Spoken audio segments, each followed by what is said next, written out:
Bonjour et bienvenue dans cette nouvelle vidéo sur le chapitre de SES de Terminal. Quelles sont les caractéristiques et les facteurs de la mobilité sociale? Dans les vidéos précédentes, nous avons vu qu'est-ce qu'était la mobilité sociale, comment la mesurer avec l'étape de mobilité, mais aussi quels étaient les intérêts et les limites de cette étape de mobilité. Et lorsque nous avons parlé d'étape de mobilité, vous aurez remarqué que nous n'avons parlé que de la situation des hommes. Nous avons comparé la position sociale des hommes par rapport à celle de leur père. J'avais volontairement écarté la situation des femmes, la mobilité sociale des femmes, parce que c'est une situation particulière qui représente justement des défis et des limites particulières pour mesurer la mobilité sociale. Et c'est justement ce que nous allons voir dans cette vidéo. Pendant longtemps, c'est très simple, la mobilité sociale des femmes était tellement compliquée à mesurer, ou plutôt la mesurer était si peu significative qu'on ne la mesurait même pas. Tout simplement parce que, à cause d'inégalités entre les femmes et les hommes et des rôles stéréotypés de genre, de nombreuses femmes ne travaillaient pas, phénomène encore plus répandu pendant un moment, pendant la génération des mères. Donc, si les personnes interrogées n'ont pas d'emploi, si les mères n'ont pas d'emploi, on ne peut pas les placer dans la typologie des catégories socio-professionnelles, des professions et catégories socio-professionnelles, et on ne peut pas du coup mesurer la mobilité sociale. En tout cas, pas avec euh, la, la profession et la PCS. Donc la seule chose qu'on pouvait faire, c'était en réalité comparer la position sociale du père et considérer que ça représente l'origine sociale à celle du mari, considérer que la profession du mari représente la position sociale actuelle d'une femme.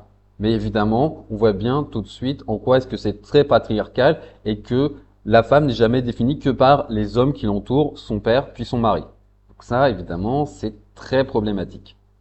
Aujourd'hui, ça va. On a assez de femmes qui travaillent pour pouvoir mesurer la mobilité sociale et pour pouvoir surtout mesurer leur position sociale en prenant leur propre profession, pas celle de leur mari. Mais il y a toujours des questions qui se posent sur les parents, sur la question de l'origine sociale, par rapport à quels parents on compare. Et ce choix de est-ce qu'on compare la position sociale d'une femme par rapport à celle de son père ou par rapport à celle de sa mère, on va voir que ça peut changer du coup la mesure, les chiffres qu'on obtient en termes de mobilité sociale. Donc là, juste comme repère, je vous montre les chiffres pour la mobilité sociale des hommes par rapport à leur père. Donc ça, pas de difficulté, grand classique. Et donc vous voyez, 2015, on a à peu près un tiers des hommes qui sont en situation de reproduction sociale, et donc les deux tiers qui ont une position sociale différente de celle de leur père. Vous en avez à peu près, parmi tout ça, enfin parmi tous ces hommes plutôt, parmi les 100% d'hommes, vous en avez aussi un quart à peu près qui est en mobilité ascendante, ce qui est la forme de mobilité sociale la plus répandue devant la mobilité de statut ou la mobilité descendante, et encore plus devant la mobilité horizontale. Donc voilà les chiffres pour les hommes. On va ensuite comparer par rapport aux femmes. On peut d'abord donc faire le choix de comparer la position sociale des femmes par rapport à celle de leur père, en se disant il y a plus de chances que le père travaille que la mère, quand même toujours un risque que la mère ne travaille pas et qu'on puisse du coup pas mesurer la mobilité sociale. Si les deux travaillent, le père a plus de chances d'avoir une position plus valorisée et donc on va considérer que ça va être plus représentatif de toutes les ressources possédées par la famille. Donc ça se justifie comme ça. Le problème, c'est que évidemment, vous avez des inégalités entre les femmes et les hommes sur le marché du travail, inégalités que doivent affronter les femmes, mais que leurs pères n'ont pas dû affronter. Et donc, ça joue sur les professions auxquelles ces femmes peuvent avoir accès.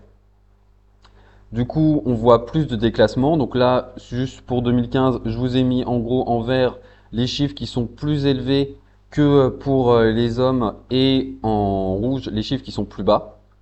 Donc vous voyez bien, vous avez moins d'ascension sociale, seulement 21,8% des femmes qui sont en situation d'ascension sociale, alors que 25% sont en situation de déclassement par rapport à leur père. Ce qui est du coup là la situation la plus répandue en termes de mobilité sociale.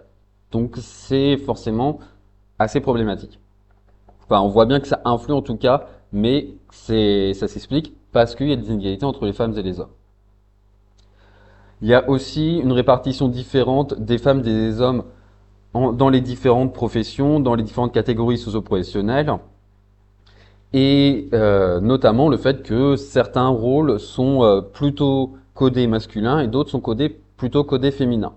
En l'occurrence, vous avez peu de femmes dans les professions indépendantes, donc du coup peu de femmes artisanes, peu de femmes commerçantes, peu de femmes agricultrices.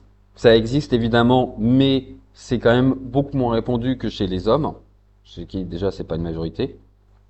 Et vous avez aussi les femmes qui sont plutôt représentées, par exemple, chez les employés. Elles sont majoritaires chez les employés, mais minoritaires chez les ouvriers, si on regarde au niveau des salariés.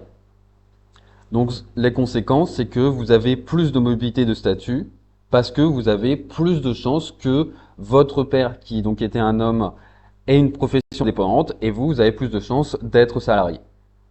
Alors que si on comparait deux hommes, il y a plus de chances que les deux soient indépendants ou éventuellement salariés. Du coup, on peut se dire, puisqu'il y a des inégalités entre les femmes et les hommes qui gênent la trajectoire des femmes par rapport à leur père, on peut du coup comparer les femmes entre elles, comparer la position sociale des femmes par rapport à celle de leur mère. En se disant, bah là, il y aura plus cette question d'inégalité entre les femmes et les hommes. Sauf que, et encore heureux, la situation des femmes s'est améliorée, les inégalités entre les femmes et les hommes ont diminué, et par conséquent, vous n'avez pas les mêmes inégalités aujourd'hui que dans les générations précédentes. Donc vous avez plus de mobilité sociale, et si on compare voilà, par rapport aux hommes, voilà, on est à 70,5% des femmes qui sont en situation de mobilité sociale par rapport à leur mère. Donc plus de mobilité sociale pour les hommes et notamment plus d'ascension sociale puisque là on est à quasiment 40% des femmes qui ont une meilleure position sociale que celle de leur mère. Alors qu'on était à 27% chez, chez les hommes. Donc on voit bien qu'il y a une amélioration. Cette fois-ci, la répartition entre les différentes professions et catégories socio-professionnelles, elle est similaire. Encore plus d'ailleurs, moins de diversité que chez les hommes. Du coup, vous avez moins de mobilité non verticale dans l'ensemble, que ce soit la mobilité de statut ou la mobilité horizontale.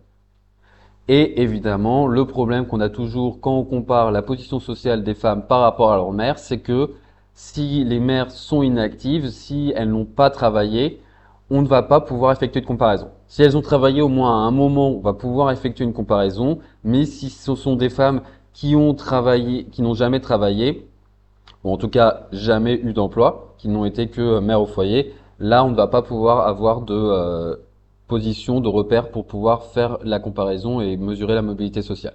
Donc évidemment ça c'est une situation qui est de plus en plus rare, mais qui continue à se poser plutôt pour les hommes, pour les femmes pardon, que pour les hommes.